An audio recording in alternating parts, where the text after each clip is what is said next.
энэ дүгнэлтийг бол би бол хүлээж авах зүйтэй гэж бодож байгаа. За цэц бол энэ удаагийн дүгнэлтээр гарахдаа нэлээд юмыг бас шалгасан байлээ. Дүгнэлтэн дээр ч гэсэн нэлээд маш тодорхой бичсэн байгаа. За 801-ийг хит өндөр гэдгийг бол бас бусад улс орнуудын туршлагатаас харьцуулж бас гаргасан тоо статистикуд бол нэлээд тодорхой байгаа. За хоёрдугаарт гэвэл бас яг энэ бие даан нэр дэвшигчдэр тавьж байгаа шалгуурч нь өөрөө бусад улс төрийн намаас нэр дэвшиж байгаа хүмүүстэй ижил тэнцүү ойролцоо байх ёстой. Хэрвээ ялгаатай шалгуур тавьж байгаа бол тэр нь өөрөө үндэслэл бүхий байх ёстой байгаа. Тэгэхээр хэдийгээр яг 801-ийг бид нар 90 оноос хойш дандаа 801 гэдэг энэ одоо хуулийг хэрэгжүүлж эхэлсэн ч гэсэндээ энэ нь өөрөө бас тодорхой хууль зүйн шалгууруудыг бол хангахгүй байна гэдэг нь бол цэцгийн дүгнэлтээр бол нэгэн тогтоогдсон. Тийм учраас бол энийг бол улсын хурл бол хүлээж авах ёстой гэж бодож байна. Хүлээж авах нь бол үндэслэлтэй гэж харж байгаа. За хоёрдугаар тэгэл харин үүнийгээ дагалдуулаад хуульд бол зайлшгүй өөрчлөлт оруулж нэмэлт өөрчлөлт бол өргөн баригдах ёстой. За 801-ийн босхийг бас манайх өөрсдийнхөө нөхцөлөд тодруулж шалгах ёстой. За ялангуяа хэрвээ бүсчилсэн журмаар цаашдын сонгуул болно гэвэл хэд байх юм тий? Нөгөө тойргийн хэмжээнээс сонгогчийн хэмжээнээс хамаарах гэдэг учраас энэ зарчмыг бид аягүй сайн тодорхой тоо заана гэхээс илүү би бол зарчим заах ёстой болов уу гэж харж байгаа. Тэгэхээр энэ дээр бас бид нар бас эргэж нэлээд сайн харах ёстой. За хоёрдугаар тэр процессын хувьд эргэж одоо та бие даан нэр дэвших шалгуурыг та тодорхой хэмжээгээр хангахгүй байна. Энэ шалгуурыг хангахгүй байна. Эргээ та тэд хоногийн дотор энэ шалгуурыг хангаад ирээч гэдэг бас эргэж энэ алдаа залруулах процесс огтын хуульд байхгүй гэдэг ийм асуудлууд байгаа учраас би бол энийг бол бас бусад гишүүдийг ч гэсэндээ үнцөлийн эцсийн дүгнэлтийг хүлээж аваасай гэж хүсэж байна. За баярлалаа. Би бас энэ үнцөлийн эцсийн дүгнэлтийг дэмжиж байгаа.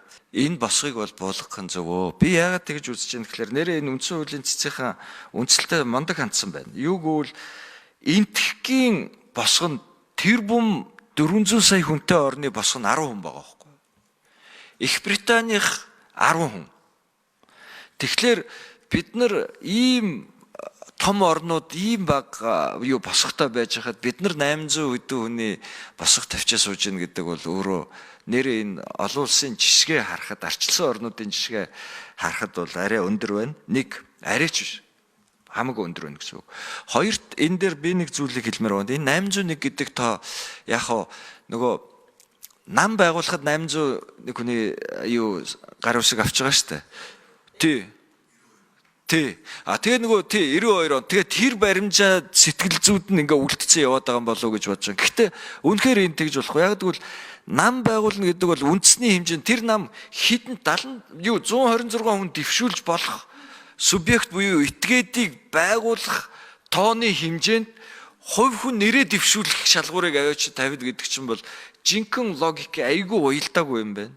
Тийм учраас энийг бол буулгах нь зөв гэж бодож байна. Зүгээр яг буулгах таар нь би энэ түрүү Батамгалан гишүүн асууж илээ. Энд яг ингээ буулга гэдэг яг заацсан чи малга гэдэг. Яг үнэ тэр тогтоох хэсэг дээр байхгүй байгаа ч гэсэн энэний ерөөсөө үзэл баримтлал тэр чигтээ энэ их вэн шүү буулгах нь зөв гэж байгаа юм байлаа. Нэг хоёрт нэг зүйлийг би харин бодож байгаа. Цаашдаа их хурл дээр боловсруулахад энийг манайхан бодолцсон үйз хуулийн төсөл хэрэг боловсруулад явбал тэр нь юу гэсэн үг вэ гэхээр би үл ингэж бодсон.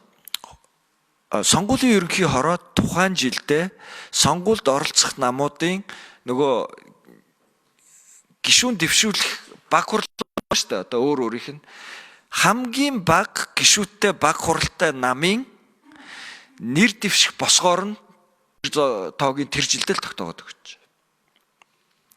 Яг гэвэл нэрээ тэхгүй бол жишээл босхгүй болгочих юм бол намаас нэр дэвшиж байгаа гишүүдийг ялгарлага адуурчих юм лээ. Бид нар чинь яг гэвэл нөгөө санал авч байгаа шүү дээ. Бас баг хурлаасаа санал авч байгаа шүү дээ хүний. Тэгэхээр нөгөө хүмүүс ямар ч саналгүй болчихлоор энэ босгын асуудал нэрээ гарч болчихгүй юм байлээ. Тэгэхээр би зүгээр энэ бол гэхдээ цаашдаа хууль боловсруулахдаа яаж яах вэ? Миний бол нэг хувилбар энэ ба тэгээд өөртөө бодож байгаа эсвэл энэ Британи эднэр шигч бүр багсагч тийм үү тэгээд гаргана үстэй гэж бодож байгаа.